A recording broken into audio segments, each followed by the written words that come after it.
आज हम बात करेंगे बॉलीवुड की तारीख की एक ऐसी अजीम फिल्म की जिसे सिर्फ एक फिल्म कहना शायद इसके साथ नाइंसाफ़ी होगी।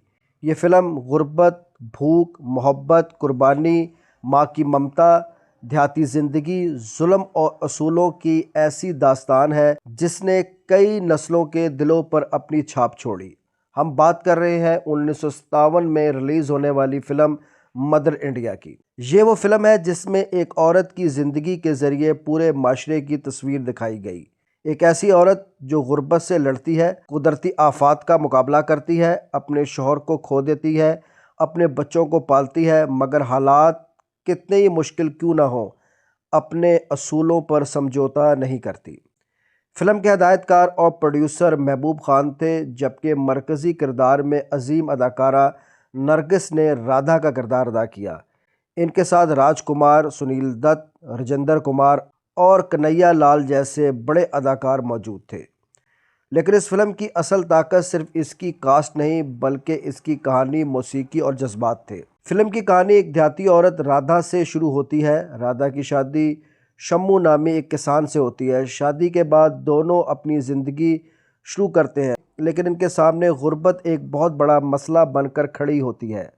शादी के अखराजात पूरे करने के लिए इन्हें गांव के साहूकार सुखी लाला से कर्ज लेना पड़ता है। ये कर्ज बज़ाहिर मामूली होता है, लेकिन बाद में यही कर्जा राधा और इसके ख़ानदान की ज़िंदगी को अज़ाब बना देता है। सुखी लाला एक चालाक और ख़ुदगर्ज़ साहूकार है जो कर्ज पर ऐसा सूद वसूल करता है कि गरीब किसान के लिए इससे निकलना तकरीबन नामुमकिन हो जाता है। राधा और शम्मू दिन रात मेहनत करते हैं, लेकिन कर्ज कम होने के बजाय बढ़ता चला जाता है। यहाँ फिल्म एक बहुत अहम सवाल उठाती है, क्या गरीब इंसान अपनी मेहनत के बावजूद गुर्बत से आज़ाद हो सकता है? राधा का शौहर शम्मू अपने ख़ानदान के लिए मेहनत करता है, लेकिन एक हादसे में इसके बाजू बुरी तरह ज़ख्मी हो जाते हैं, जिसके बाद इसके लिए खेती बाड़ी करना इंतहाई मुश्किल हो जाता है। एक तरफ गुर्बत है, दूसरी तरफ कर्ज है और तीसरी तरफ ख़ानदान की जिम्मेदारियाँ। शम्मू खुद को अपने ख़ानदान के लिए बोझ समझने लगता है।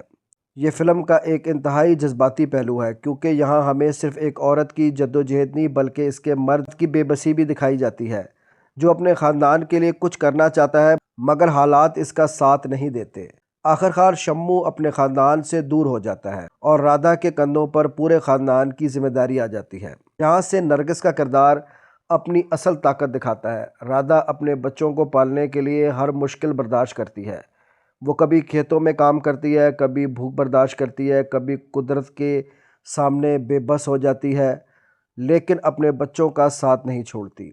फिल्म में सैलाब, कहत, गुर्बत और कुदरती आफात के मनाजिर इस दौर के देहाती हिंदुस्तान की मुश्किलात को नुमाया करते हैं। राधा के बच्चे बड़े होते हैं और इनके मिजाज एक दूसरे से बिल्कुल मुख्तलिफ निकलते हैं। इनके बेटों में रामू और बिरजू नुमाया किरदार हैं।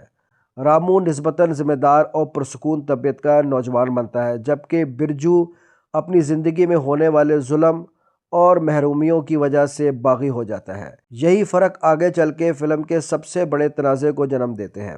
सुनील दत्त ने फिल्म में बिरजू का किरदार अदा किया। बिरजू बचपन ही से सुखी लाला के जुल्म और अपने ख़ानदान की गुर्बत को देखता है। इसके दिल में साहूकार के ख़िलाफ़ नफ़रत बढ़ती जाती है। वक्त के साथ बिरजू एक बागी नौजवान बन जाता है। वो सुखी लाला से इंतकाम लेना चाहता है और इस रास्ते पर चल पड़ता है जिसे राधा कबूल नहीं करती। यह फ़िल्म एक इंतहाई अहम अखलाकी सवाल सामने लाती है। अगर किसी इंसान पर मुसलसल जुल्म हो तो क्या उसे जुल्म का जवाब जुल्म से देना चाहिए? बिरजू के नज़दीक जवाब शायद हाँ है, लेकिन राधा के नज़दीक जवाब नहीं है, क्योंकि राधा जानती है कि अगर वो अपने असूल खो देगी तो उसकी पूरी ज़िंदगी की जद्दोजहद बेमानी हो जाएगी। फ़िल्म के आखिरी हिस्से में माँ और बेटे के दरमियान सबसे बड़ा तसादम सामने आता है। बिरजू अपने इंतकाम के रास्ते पर बहुत आगे निकल जाता है। वो सुखी लाला के ख़ानदान से बदला लेने की कोशिश करता है और ऐसे हालात पैदा हो जाते हैं जहां राधा को अपने बेटे के ख़िलाफ़ खड़ा होना पड़ता है। ये फ़िल्म का सबसे दर्दनाक और यादगार लम्हा है। एक तरफ राधा की ममता है, दूसरी तरफ उसके असूल। वो चाहे तो अपने बेटे को बचा सकती है, लेकिन वो कानून और अखलाकी असूलों को अपने ज़ाती जज्बात पर तरजीह देती है। और फिर वो फ़ैसला आता है जिसने मदर इंडिया को हिंदुस्तानी सिनेमा की तारीख़ में हमेशा के लिए अमर कर दिया। राधा अपने ही बेटे बिरजू को गोली मार देती है। ये मंजर सिर्फ एक माँ और बेटे का मंजर नहीं बल्कि पूरी फिल्म के फ़लसफ़े का नुक्ता अरूज है। राधा अपनी पूरी ज़िंदगी अपने बच्चों के लिए कुर्बान कर देती है, लेकिन जब असूल और ममता आमने सामने आए तो इसने असूल का इंतखाब किया। फिल्म मदर इंडिया का सबसे बड़ा नाम बिलाशुबा नरगिस है। राधा के किरदार में नरगिस ने एक ऐसी औरत की तस्वीर पेश की जो बैक वक़्त कमज़ोर भी है और बेहद मजबूत भी। वो रोती है, टूटती है, मुश्किलात से गुजरती है, लेकिन हार नहीं मानती। ख़ास तौर पर फिल्म के आखिरी हिस्से में नरगिस की अदाकारी ने इस किरदार को एक अलामती हैसियत दी है। दिलचस्प बात यह है कि नरगिस ने फिल्म में अपने किरदार के बेटों का किरदार अदा करने वाले सुनील दत्त और रजिंदर कुमार के साथ काम किया, जबकि हकीकी ज़िंदगी में बाद में नरगिस और सुनील दत्त की शादी हुई। इसी तरह मदर इंडिया सिर्फ सिनेमा की तारीख़ में ही नहीं बल्कि नरगिस की ज़ाती ज़िंदगी के हवाले से भी एक ख़ास मकाम रखती है। राजकुमार ने राधा के शौहर शम्मू का किरदार अदा किया। अगरचा इसका किरदार फिल्म के बड़े हिस्से में मौजूद नहीं रहता, लेकिन इब्तदाई कहानी में शम्मू के किरदार के ज़रिए राधा की अज़वाजी ज़िंदगी और इसके बाद आने वाली मुश्किलात की बुनियाद रखी जाती है।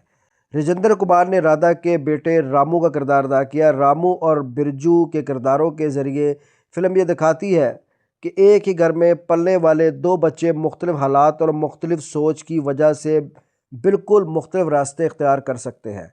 कन्हैया लाल ने सुखी लाल का किरदार अदा किया और इनकी अदाकारी ने फ़िल्म के मनफी किरदार को इंतहाई यादगार बना दिया। अगर मदर इंडिया की बात हो और मौसीकी का जिक्र ना किया जाए तो ये फ़िल्म की रूह का एक बड़ा हिस्सा नज़रअंदाज करने के बराबर होगा। फ़िल्म की मौसीकी अजीम मौसीकार नौशाद ने तरतीब दी, जबकि गीतों के बोल मारूफ शायर शकील बदायूनी ने लिखे। फ़िल्म के गीतों में हिंदुस्तानी लोक मौसीकी, क्लासिकी मौसीकी और जज्बाती धुनों का खूबसूरत इम्तजाज नज़र आता है। नौशाद ने ऐसी मौसीकी तरतीब दी जो कहानी के साथ चलती है, यानी गाना सिर्फ तफरीह के लिए नहीं आता बल्कि किरदारों के जज्बात और हालात को आगे बढ़ाता है। मदर इंडिया के गीतों में इस दौर के कई अजीम गुलकारों ने अपनी आवाज़ का जादू जगाया।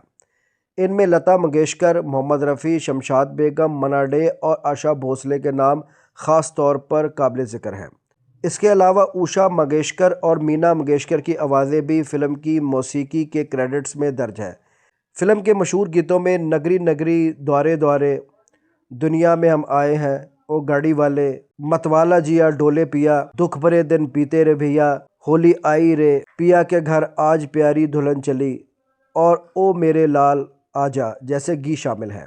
ख़ास तौर पर मतवाला जिया डोले पिया में लता मंगेशकर और मोहम्मद रफ़ी की आवाज़ें सुनाई देती है, जबकि दुख भरे दिन बीते रे भैया में आशा भोसले, मोहम्मद रफ़ी, मन्ना डे और शमशाद बेगम की आवाज़ें शामिल हैं। मदर इंडिया इतनी बड़ी फ़िल्म क्यों बनी? इस सवाल का जवाब सिर्फ इसकी कामयाबी या बड़े अदाकारों में नहीं मिलता। असल बात यह है कि फ़िल्म ने एक आम हिंदुस्तानी औरत की ज़िंदगी को एक बड़े कौमी इस्तारे में तब्दील कर दिया। राधा सिर्फ एक माँ नहीं रहती, वो सब्र की अलामत बन जाती है, वो मेहनत की अलामत बन जाती है, वो कुर्बानी की अलामत बन जाती है और सबसे बढ़कर वो असूलों पर कायम रहने की अलामत बन जाती है। फ़िल्म के उन्वान मदर इंडिया में भी यही तसव्वुर छुपा हुआ है। एक ऐसी माँ जो अपने बच्चों को जन्म देती है, इन्हें पालती है, इनके लिए कुर्बानी देती है, लेकिन ज़रूरत पड़ने पर अपने ही जज्बात के ख़िलाफ़ फ़ैसला करने की ताकत भी रखती है। नाजरीन, मदर इंडिया 1957 में रिलीज़ हुई, लेकिन इसकी कहानी आज भी पुरानी महसूस नहीं होती, क्योंकि गुर्बत, माँ की मोहब्बत, बच्चों की तरबियत, जुल्म के ख़िलाफ़ मुज़ाहमत और असूलों की जंग जैसे मौज़ूआत सिर्फ़ किसी एक ज़माने या माशरे तक महदूद नहीं होते। महबूब खान की हदायतकारी, नरगिस की लाजवाब अदाकारी, सुनील दत्त, रजिंदर कुमार, राजकुमार और कन्हैया लाल जैसे अदाकारों की शानदार परफॉर्मेंसेस, नौशाद की मौसीकी, शकील बदायूनी के अल्फाज ने मिलकर मदर इंडिया को एक ऐसी फ़िल्म बना दिया जिसे हिंदुस्तानी सिनेमा की तारीख से अलग करना तकरीबन नामुमकिन है। और शायद इसलिए आज भी जब बॉलीवुड की अजीम तरीन फ़िल्मों का जिक्र होता है तो मदर इंडिया का नाम एहतराम के साथ लिया जाता है। ये सिर्फ़ एक औरत की कहानी नहीं थी, ये एक माँ की कहानी थी, ये एक ख़ानदान की कहानी थी, ये एक देहात की कहानी थी और सबसे बढ़कर ये एक ऐसे इंसान की कहानी थी जो इंतहाई मुश्किल हालात में भी अपने असूलों को ज़िंदा रखता है। यही वजह है कि मदर इंडिया सिर्फ एक फ़िल्म नहीं बल्कि हिंदुस्तानी सिनेमा की तारीख का एक यादगार बाब है। अगर आपको ये वीडियो पसंद आई हो तो वीडियो को लाइक करें, अपने दोस्तों के साथ शेयर करें और हमारे चैनल को सब्सक्राइब करना ना भूलें। अगली वीडियो में फिर मुलाकात होगी एक और दिलचस्प कहानी के साथ।